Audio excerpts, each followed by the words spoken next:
Welcome to Grammar Grade 9, Unit 4, Lesson 23. Today we open the door to clauses, the building blocks that sentences are made from. Some clauses can walk on their own 2 feet as complete sentences, and some can't survive without a partner. By the end of this lesson, you'll be able to tell those 2 kinds apart in a heartbeat. Let's dig in. Let's start at the very center of every sentence, the clause. A clause is a group of words that contains a subject and a predicate. The subject is who or what the clause is about, and the predicate is what that subject is or does. Take this line. The comet streaked across the night sky. The comet is the subject, that's who the clause is about, and streaked across the night sky is the predicate, telling us what the comet did. Here's the key idea. Every clause has both of those parts.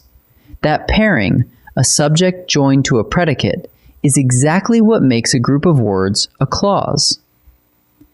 The first kind of clause is the main clause, and its defining trait is simple.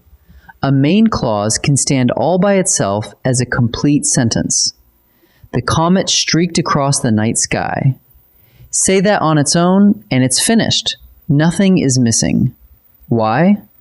Because it has a subject, it has a predicate, and together they express a complete thought. You'll also hear a main clause called an independent clause, and that name is a good reminder. It doesn't lean on anything else. Read it by itself, and it stands firmly on its own 2 feet. Now watch what happens when I add one small word to the front. When the comet streaked across the sky. That opening word, when, is a signal, and suddenly the very same clause can no longer stand alone. It still has a subject and a predicate, exactly as before, but now it leaves you waiting. When the comet streaked across the sky, then what? This is a subordinate clause, also called a dependent clause, because it depends on something else to complete it. It leaves you hanging, hungry for the rest of the idea. How do you spot a subordinate clause? Most of the time, it announces itself with a signal word right at the front. There are 2 big families to know. The first is the subordinating conjunctions, words like after, although, because, if, since, when, and while. The second family is the relative pronouns, who, whose, whom, which, and that. When a clause begins with one of these signal words, that's your cue. A subordinate clause is very likely starting right there. Learn to notice these little words, and half the work is already done. Now, let's put the 2 kinds together in a single sentence, because that's how they usually appear. Look at this. The lights flickered while the storm raged. The first part, the lights flickered, is a main clause. It has a subject and a predicate, and it makes complete sense on its own. The second part, while the storm raged, is a subordinate clause.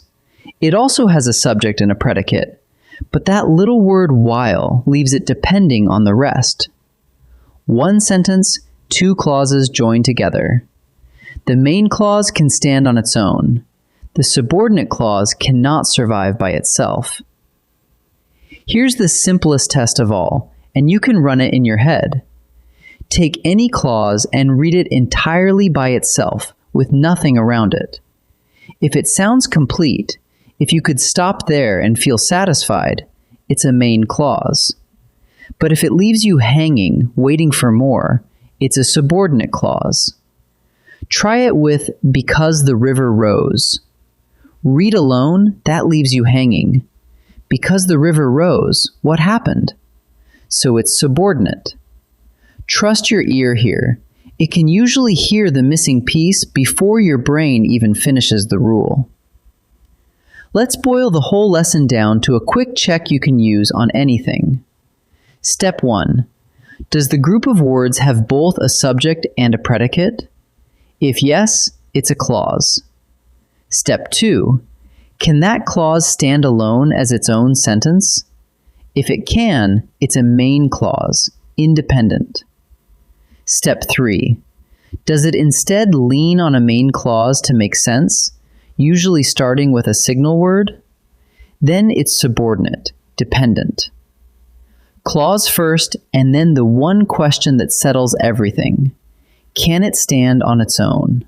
Let's practice. In this first set, I'll show you a clause on its own, and you decide whether it's a main clause, one that could stand alone as a sentence, or a subordinate clause that leaves you hanging. Pause the video and try each before I reveal the answer. The old bridge swayed in the wind. Read that by itself. Does it feel finished?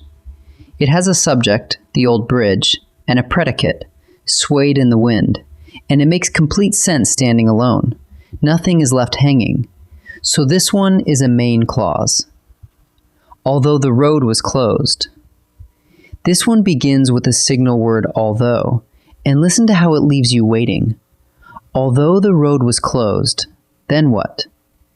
It has a subject and predicate, but it can't stand on its own. So this is a subordinate clause. The musicians tuned their instruments. Is anything missing? The musicians is the subject, tuned their instruments is the predicate, and the thought is complete. You could end the sentence right there. There's no signal word dragging it down. So this one is a main clause. This second set gives you full sentences, each made of 2 clauses. Your job is to find the subordinate clause, the part that couldn't stand on its own. Look for the signal word and the piece that leaves you hanging. Pause and try each before I answer. We stayed inside because the storm grew fierce. Which part is subordinate? We stayed inside could be its own sentence. That's the main clause. But because the storm grew fierce begins with the signal word because and can't stand alone. So the subordinate clause is because the storm grew fierce. The scientist who discovered the comet spoke to us. The main idea is the scientist spoke to us, which stands on its own. Tucked inside is who discovered the comet, and it opens with the relative pronoun who. That piece can't stand alone. It just describes the scientist. So the subordinate clause is who discovered the comet. When the bell rang, the students hurried out. Here, the students hurried out is a complete thought, the main clause. But when the bell rang starts with the signal word when and leaves you waiting for what happened. So the subordinate clause is when the bell rang. Let's gather up what we learned. Every clause has a subject and a predicate. That's the price of admission. A main clause, also called independent, can stand alone as a complete sentence. A subordinate clause, also called dependent, has a subject and predicate too, but it can't stand by itself. It needs a main clause to lean on.